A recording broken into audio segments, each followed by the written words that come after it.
Now let's face it, when they first announced Big Brother Reindeer Games, I'm 100% positive that no one was excited about it.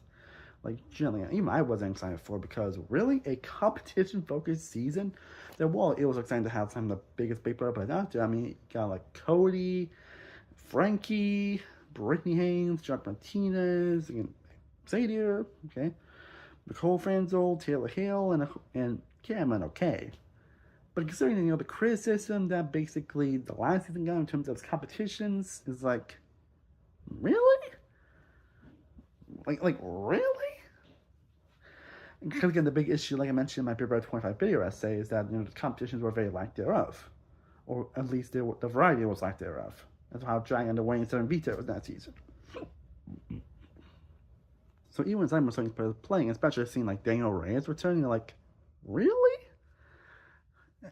Like everyone thought the season was going to be like a massive dud, honestly, and that obviously like people like Cody or Cameron or Frankie were going to end up winning the season, and obviously Nicole and Taylor probably going to be the first ones out. But no, it ended up becoming one of the best Big Brother experiences of all time, and one of the most unpredictable seasons ever. As we get to basically the most surprising thing, and that's not only the structure of the season, but also the competitions. As again, the lack of variety is like, well, that's definitely been an issue with Big Brother seasons for a while. Like, it really has been an issue with Big Brother seasons for a while. Big Brother 25 was definitely the epitome of that. As to while it may be impressive that Giant might have won some vetoes, more easy the competition he was racing against, and then basically the competitions they end up performing at, it's like Noble Diary's going to win the competitions, and it makes it rather impressive. Like, generally, I think Mackenzie's main wins in that on Big 26, which I'll talk about when it comes to Big 26, are generally more impressive, in my opinion. Like, generally, I think they're more impressive.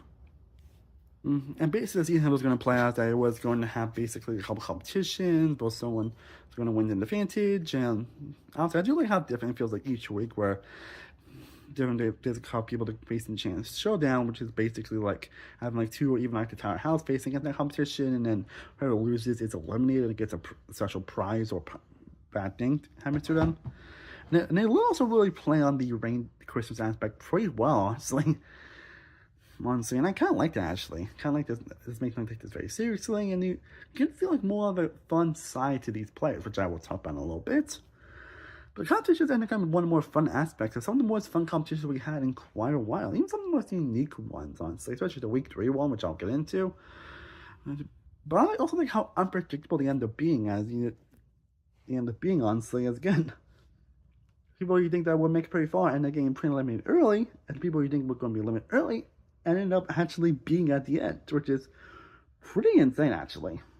Which again, I'll talk about more when we get to them, but the competitions end up having so much fun, have so much variety to. You're like, people, please do this more often. And I guess the catalyst in the 26 and kind of 27, so we'll see if that continues. And now we get to the cast itself, which, I mean, when you cast, you're like, I mean, like so many people are like a legend. Think of one person that actually I think can be better for like many years, and one player from the recent season that you wouldn't expect, honestly, but yeah. So I'm gonna talk about it in order, and I'm gonna talk about the last two in their own sections. But first up, we have Cameron, who of course was a big competition beat on that season, and he was eliminated first. Which, again, I will say my thoughts on Cameron in my February 25 video. But it's kind of a blessing he actually ended up being the first one eliminated, honestly. And to be honest, he really was the only like real issue of the season, honestly, because he didn't provide much of entertainment. But hey, he was eliminated also won, so yeah, I'm really not complaining. And then we got two-time winner Totally Capberry, and this, wow. Like on this, Cody brought more entertainment on this season. He had 2-episode run.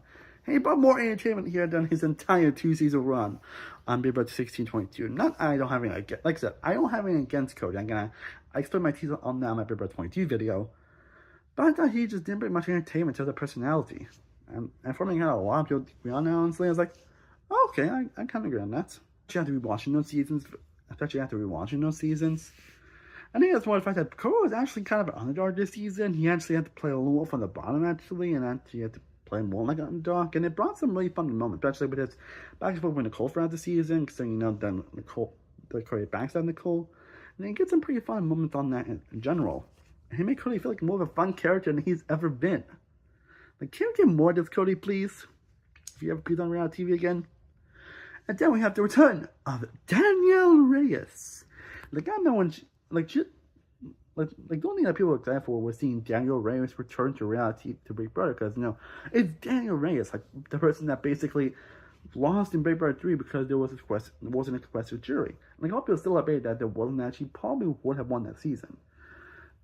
Like, there's still debate on that, and that's a video for another day. But yeah, seeing Daniel Reyes return, holy shit! And for her three episode run, it's 403 episodes. She definitely spread a lot of that great energy that we all love from Danielle Reyes. Her personality, her cutthroat nature, her great energy, and her backboard with a lot of players throughout the season. So yeah, I'm definitely not playing with Danielle Reyes here. And her elimination is probably the best episode not only of the season, but probably one of the best episodes of Big Brother in recent memory. And the fact that I'm saying that from a freaking Christmas spinoff, I am definitely shocked. And then we finally get the return of Josh Martinez, who, again, it's a player that I used to despise. I'm going to explain that in another video. But I used to not like Josh at all, honestly. But I think after watching his basic appearances on the challenge for the first time and his other reality show appearances, I've grown a lot more appreciation for Josh. So I think he's honestly one of the best characters to ever appear on reality TV, honestly. So anything Josh is involved, I am on board. The first 4 episodes run, he brought that same great, awesome energy that we all know Josh to be. Well, it's only 4 episodes, unfortunately. Like, he really brought that great energy and charm and fun, like, chaoticness that we all know from Josh. So yeah, I really have no complaints with Josh this season. And same with Brittany Hayes. And seeing her was also exciting, honestly. And the fact that she made as far as she did was pretty impressive, because she definitely won some competitions to be Bro 12, but people never really seen her as like a big comp for it, honestly. And the fact that she made as far as she did was pretty impressive, honestly. And she has that same like great confessional energy that she's really well known for. Like, I totally forgot how great a confessional she was until I rewatched her seasons, and she really delivers on that. So yeah, anything like Josh, anything that Brittany is on, I am all for it. Then we get to the final 4. And I'm talking about the 2 players that didn't make the finals, and then I'll talk about the last 2 in their own sections. First, let's talk about Xavier, who I also really enjoyed on this season. Like, it's kind of proved that this honestly kind of proved the theory that if Xavier didn't help, that Xavier probably would have gotten brought out early, was for the cookout. And considering his sloppiness on the season, like, it kind of proves that, honestly. I think it's impressive that he was able to he went to like 4 stand showdowns, 3 of them in a row, and was able to match and make it through. That's pretty impressive, actually. But yeah, he does have some fun chaotic energy to him, honestly. This kind of proves that his strategic aspects definitely do need work. And then lastly, we have Frankie. Also, the fact that Frankie did not make it to the family, it's pretty surprising. Because it's Frankie, who was a big comp beast on his season. Like, he won 5 HOHs and like 2 or 3 vetoes, if I remember correctly. I don't think I can remember the amount, but I know he won a lot of competitions in T16. And again, similar to Josh, Frankie's someone I used to despise, but I've grown a newfound appreciation for, honestly. Why I wouldn't call him one of my favorite characters, he's on that. If he's on, I'm always going to enjoy, honestly. And I was actually one season with Cody and Nicole again, so that was also pretty interesting, so. But he definitely brought that a lot of same charm and energy that he did on his season, so. And the fact that he did not make it to the end, that he was beaten, was pretty surprising. And I like this back and forth with a lot of players, especially with Taylor for the season. So, and speaking of Taylor, again, I've always loved Taylor Hill from her season, but this made me love her even more. Again, you ask me, Taylor Hill is probably my favorite winner of all time. I think I spent that on my winner ranking, which you guys should check out. You guys haven't already put the rankings on the first 26 seasons. I think that's still my channel. I think my opinions are still valid.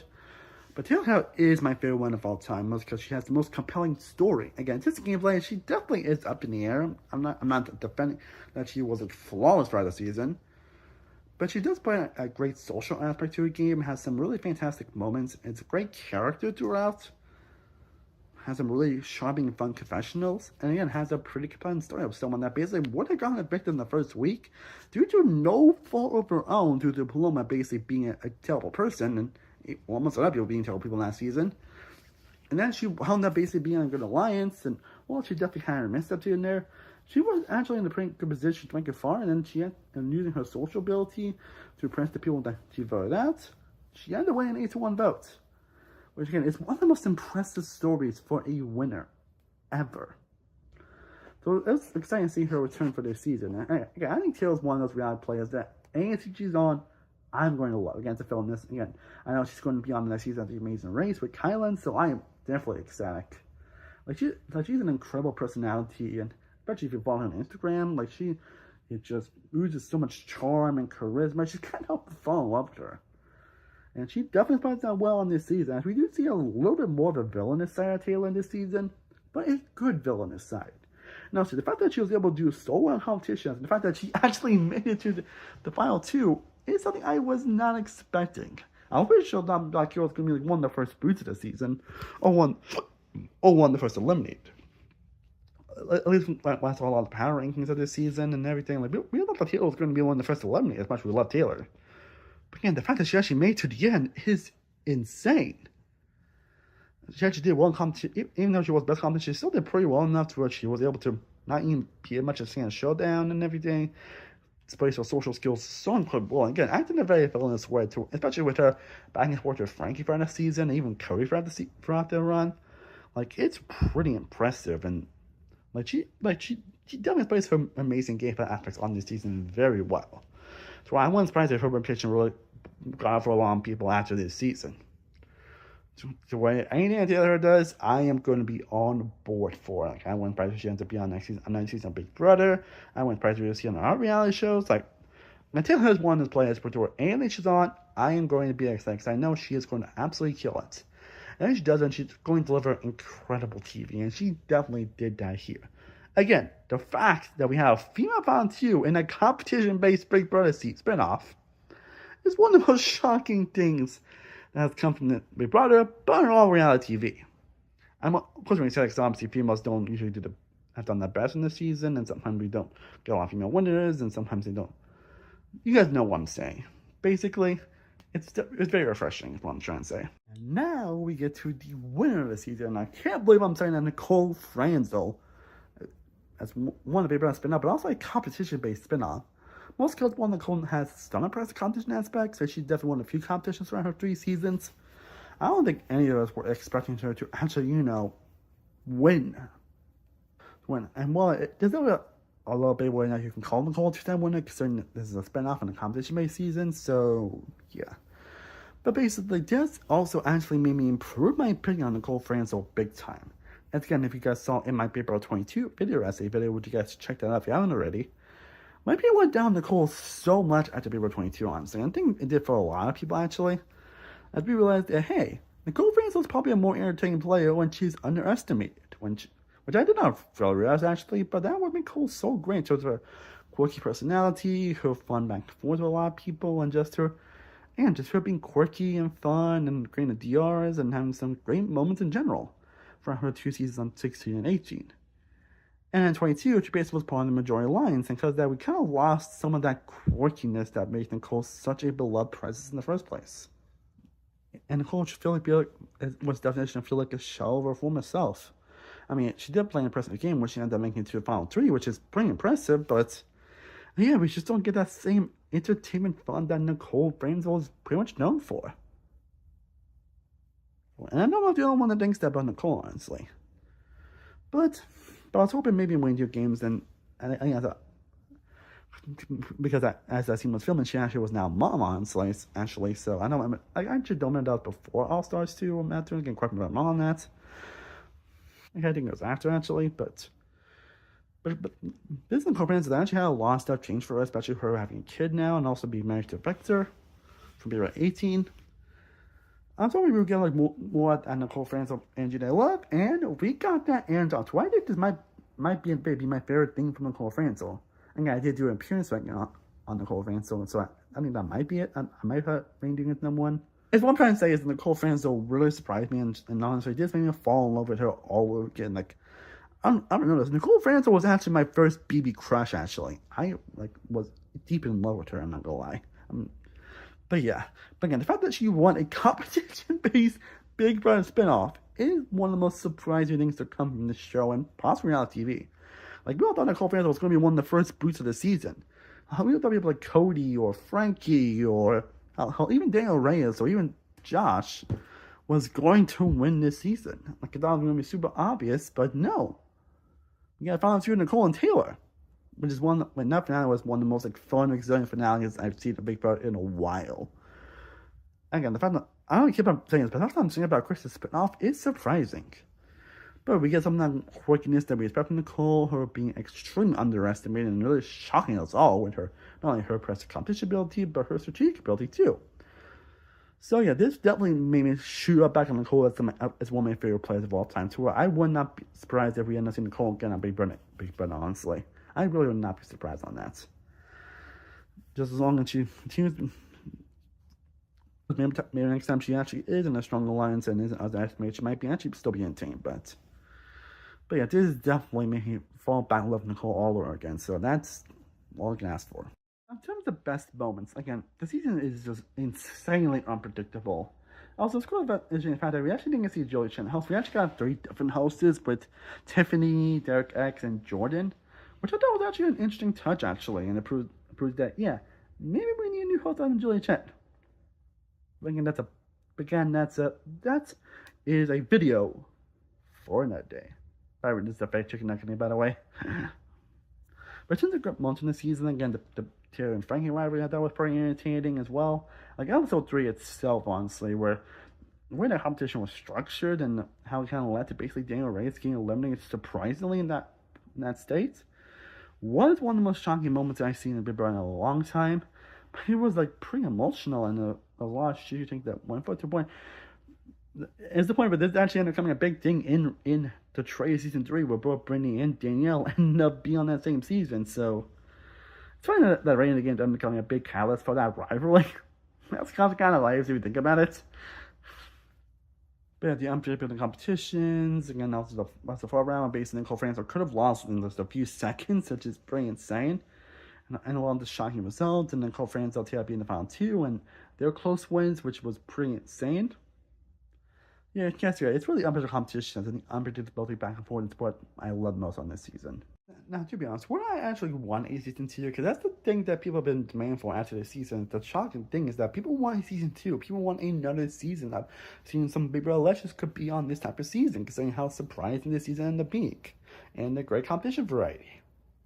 And honestly, I would love that, actually. I think maybe this year we might finally get that, honestly. We'll see how that goes. But I actually would not mind season 2, or maybe like a different holiday version, like a Halloween version, or a summer version, that's before the season, or a winter version. Like, well, I would not mind seeing like a different version of Reindeer Games, or another season that has like more, like bring Dan Kiesling back, or bring Derek back, or maybe season play, like bring Casey back.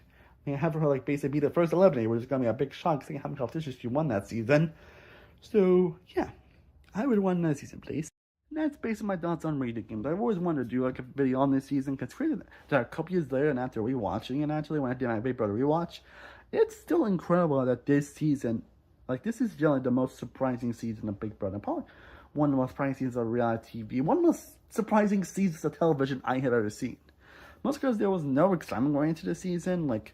And again, considering the fact that, Big Brother 25 was the year last season was the lack of competition variety. Like, considering the ridiculous and all that and everything, and the people involved, like, you thought it was going to be just another steamroll, boring season that was going to be, like, really forgotten. But no, it was entertaining throughout all 6 episodes. All the players ended up becoming really entertaining, like, maybe aside from Cameron. The players that are usually on the most, like, interesting in the world, like Cody and brings so much more fun character moments. I mean, seeing Brittany and especially Daniel Reyes back was a pretty exciting thing. Again, the fact that Nicole Franzel and Taylor Hill ended up the final 2 in a competition-based season, we usually don't get down Big Brother, so it's pretty exciting when it happens. Like, it's really exciting, especially this made me love Nicole even more, and I already love Taylor Hill, but it just made me love her even more as well. So I'm excited to see her whatever TV season she does. So yeah, Reindeer Games is generally surprising, and it's so entertaining. Something I can see myself watching every Christmas season, and I can never get tired of it. So I do hope at some point we do get season 2, because I would love that. The cast was great, the competitions were great, the music, the host, like the variety competitions, which was a big issue in 25. Like, this season overall is just pretty big in my face, but I don't think there's like a true dud moment of the season. And Cameron's probably the only like major issue after this season is because it's Cameron, and he was only 1 episode. even though this episode was so good. And overall, this was just entertaining from beginning to end. And that basically is my thoughts on Paper Reindeer Games. Let me know down below in the comment section what are you guys' thoughts on Reindeer Games. Do you want another season of Reindeer Games? Who would you want to be on the season? I would love to know down below in the comment section. This is the Survival Wikipedia signing off.